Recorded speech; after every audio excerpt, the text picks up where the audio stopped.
Welcome to a Treasure Valley Live interview. I have with me Andrew and Keegan of Up Is the Down Is the, who just performed here at Mixed Metaphor Studios. Yeah, Mixed Metaphor Studio, right here.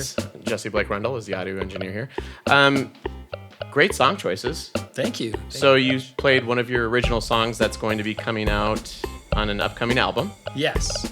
Excellent. In the near future. The album is going to be self-titled. It's called Up Is the Down Is the. Oh. First one we've done that. It's actually the 10th anniversary. I haven't told Keegan this, but it's like the 10th anniversary of when the band was started. Oh, cool. Just as a solo project. And it kind of felt like the most comfortable and natural iteration of lineup and how the songs were written and recorded. So I thought that bands were supposed to have their debut album be self-titled, but you waited a decade. Totally. And now I feel comfortable. You're like, this is not pretentious anymore. Right. Yeah, that's totally what I thought. That's awesome. And can you tell me about the Celeste song that you decided to cover? Yeah, I heard that on show Ted Lasso. Years ago. It was featured on that, and that song like hit me hard immediately, and it's been stuck in my head.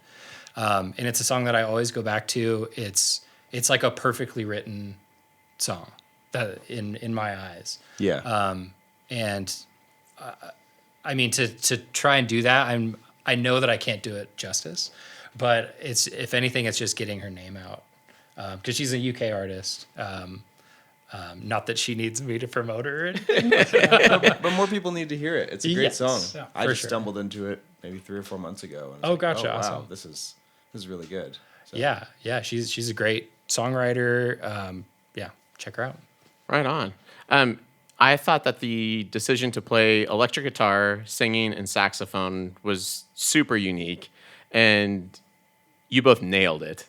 Thank you. Yeah, that was definitely different than what people would expect from a duo. So you two have been playing together for a couple years, yeah? Yeah, a couple years now. Yep. Can you tell me what the thought process was in doing a setup like this, playing as a duo? I really wanted Keegan to be here just because he's all over the new album. He has a bunch of just amazing playing that was captured. Nice. And we've kind of gotten together, we've gone over demos and learned things together, but we've never actually performed just the two of us. Every time Andrew and I get together, it flows naturally. I feel like we have a really good setup between us. We come to it naturally, I think, yeah. It did feel very natural. It felt like you guys were listening to each other extremely well, too. As far as like the solos that came out of that, they felt organic. Mm-hmm. So I thought that was super, super cool. Oh, and nice. As far as how did you think about the sound in here, Jesse? Well, the thing about engineering is if it sounds good in the room, then my job is really easy. So nice job. Thanks, guys. Sounded great in here, so I just had to set up some mics. And didn't have to do a lot. And Sweet. I think it's going to turn out really well. Still got to mix it a little bit, but that's it.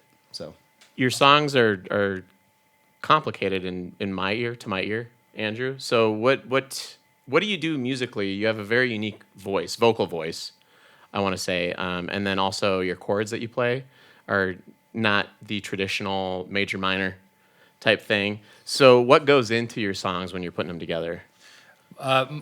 To start, my vocals have been reviewed as a husky female voice. Just have to put that out there. Okay. Who was that? Some person who debuted our last album. Oh yeah. And they said, husky female vocals. I was like, that's great. I'll take it. Do you drive a Subaru? I mean, I do. Sorry. I do too. That's why I can make the joke. But thank you for saying. I'm glad you like my voice. I think it's a lot of just things that I grew up listening to. A lot of Radiohead, a lot of Tom York, a lot of Sampha, a lot of James Blake, a lot of singing like Otis Redding when I was little, or I was really into Fiona Apple. I sang a lot of Fiona Apple. So it's just like a amalgamation of all these things. I'm not trying to do anything. It's just kind of what comes out. Right on. Your pitch is great too. Thank you. Yeah. So I think it's that unique style of voice that you have, plus, the fact that you're really tight, and your fluctuations are very tight as well. It's got to take a lot of work on the singing, I would imagine, a lot of practice, or you just sing a lot. Well, I mean, I grew up I'm a super band nerd, music nerd growing up. So I went through choir and jazz band, and I played trombone. I wasn't good enough to play saxophone. And then taught. I mean, going forward, and I was teaching music for a long time. But yeah, I was kind of always in that. I grew up in a really small town, so that's kind of, it was do this or do this, and so I chose skateboarding and music. Right on, rather than football and Yeah. Well, basketball. There wasn't really that Sadly. there. Oh, it was so small a town you didn't have enough people for a football team. It was like we can't get 11 people walk together. to 7-Eleven and do something I'm not supposed to, or skateboard and play music. Got it. That's right good. on. Yeah. That's But awesome. Andrew practices and plays a lot. It's amazing how many times he comes to us with new ideas and new recordings. The amount of recordings he has on his phone For of sure. him playing in his house is amazing, and he works really hard at it. It's true. Thanks, dude. So are you one of those OCD creators where you sit down and you have a giant list of like ideas that you have in some digital realm or on pieces of paper, and that you have to sit down and For sure. spend time organizing them and connecting the dots? Yeah, I think I'm up to 500 and something voice memos. Oh wow. That are just kind of bits. It's me singing in the car, or getting together with the band and playing through demos and whatnot. And then for lyrics, it's always been lists and lists of words and sentences and whatnot. And that I've had for years, and eventually I'll be going through it and something will hit me, and that you just have to pair that with something else that's in that list. But it's just long lists of things, whether it's things that with the amount of syllables, or if I'm rhyming something, or if I have a specific word that I want to push into a song. Yeah. I've written a song just to put the word catastrophe into it. Okay. Okay. And it came That's out hard as to a fit. song. Yeah. Just because I liked the mouthfeel and all the syllables and everything, and it went really well with it. Kind of like opened up that song and the meaning of it. So how do you approach that holistic, like just on the average day? Are you looking at words then? Are you kind of putting down ideas, putting them together into a song, and then going through your phone memos and listening to those one at a time to see which lyrics fit with which riffs that you have? Like, what are you doing? It's never the same, and songwriting isn't ever going to be one thing. It's not going to be like, I get the guitar out, I play the chord, I sing the word. Yeah. Somebody broke my heart today. Yes. Wow, this song just flowed out of me. I think my wife would say all of those things, and I annoy the shit out of her. Right. But we've been together for so long, she's used to it now. But I mean, she's used to coming home, and my ADHD brain has the radio and the TV, and I'm playing piano, and I'm listening to something, being like, yeah, that sounds good. And our animals are just kind of like, I don't know what this guy's doing. Oh Wow. my gosh. But yeah. So how many songs are on this new album? 10. 10 Yeah. songs. Okay. How many song ideas were considered at one point or another for this? For this one, there weren't really like leftovers. Oh, we weren't. Okay. Yeah, I actually usually don't have. It's very rare that I have leftovers. I guess I was wondering because you had like Yeah. the 500 song or voice memos, right? Like, Oh, how yeah. does it get narrowed down into figuring out what makes this album? If this those were all ideas, that would be amazing. Oh. But a lot of them are the same things, where it's just Gotcha. like, I'm singing a word a certain way, or I'll hear something and it'll just be humming something. Mm-hmm. Sometimes I don't remember why I did it, and it's like a fart in the wind and it's Yeah. gone. But other times I can take that, and I've even taken those and used those as samples for things in Oh, the cool. past. And Right on. And then the album, is there a through line on that, or? yeah. Okay.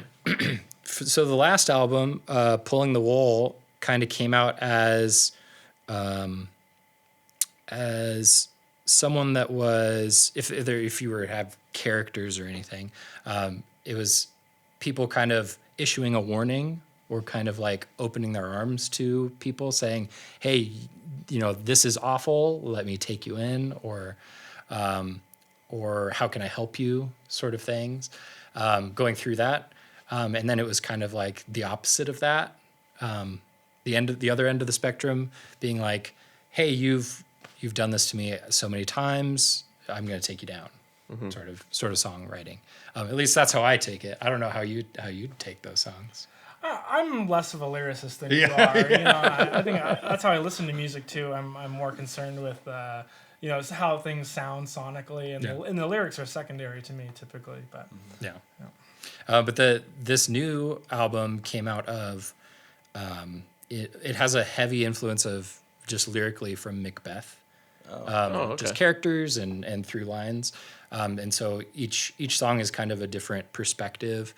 And it's about, you know, having somebody in an unfair situation. And so if the last album was kind of opening your arms and saying like, how can I make this better? This is like, fuck you. And so the whole album is kind of like this crescendo to Like a Knife. And then the last song is kind of like after the battle, and there's smoke going, and you're just kind of like defeated, and whether that person it's for good or for bad. Right on. Yeah. That's heavy, thoughtful stuff. Yeah. And you've done this quite a few times. How much? You have a lot of material that's available to stream. I do. Yeah. What's your count up to right now? Oh, because I do know that your album, The Mind Strays. Yeah. When that one came out, that was 2020. Yeah. Yeah, that was amazing. That was on my repeat list. Awesome, thank you. Quite a bit. Hypnotize was an amazing song. And then you let me know that you actually have a lot of music out there for people to listen to. Yeah. It kind of started out as just a way to figure things out. Those first couple EPs and singles and things.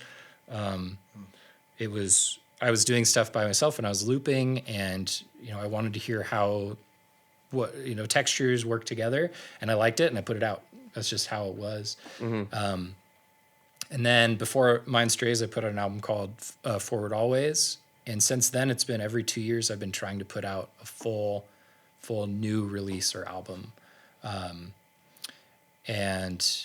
And through, you know, people changing in the band and writing songs, and it usually comes out as writing those 10 songs or, you know, however many songs it is. We make those the best it can possibly be. We put it out, and then it's kind of like starting anew. Oh, right on. Yeah. Just end it, move on. That's cool. Where should people get your stuff? Where should people get your material? Bandcamp, for sure. Everything is on there, from the very first EP, you know, almost 10 years ago, to the most recent album, and then the newer album will most likely be on there as well. Right on. Yeah. So look up Is the Down Is the on Bandcamp. You're on all the social media platforms as well. All the ones I can stand, yes. Right on. So can we get an origin story on the name? Is there a brief origin story? Oh yeah. I think we talked about this last time. Oh, probably That's was funny. in the last podcast. That's okay. That was 5. They'd have to dig through a lot of podcasts to find that one. It was a band that I used to tour a lot with. We went to the Top Hat, which is a venue in Missoula, which is still around. I think it has different ownership now. And in their green room, they had any band name that you could think of that was inserted in or added the word anus to, and it was thousands and thousands of these. It was like Nirvanus instead of Green Day, Green Anus. You know, it was like not thoughtful things. It was just like somebody said, "Oh, somebody did this," and just kept adding over the years. But it was thousands of them. And for some reason, Up Is The and Down Is The were there, not in the same sentence, but that just kind of stuck with me. I was like, that's just like nonsense. Yeah. Why would anyone write that? And so I wrote it down, and it stuck around for a couple of years until I started the project. And originally it started going with all the looping that I was doing. Okay. Being Up Is The, Down Is The, kind of like a waltz. Yeah. But it's kind of shifted. It started out as that, you know, that kind of naive, childish kind of thing, and over the years it's become this kind of mantra that's like, this world is nonsense and silly, and or it could be the opposite. You know, it could mean absolutely nothing or mean everything. Right. So yeah, it's brought on new meaning to me over the years. That's cool. Yeah. Right on. Great band name. Yeah. Great music. Thanks. And you can check out their live performance in the description. Thanks for coming in. Yeah, thanks for having guys. us. And we're looking forward to the new album. Yeah, us too.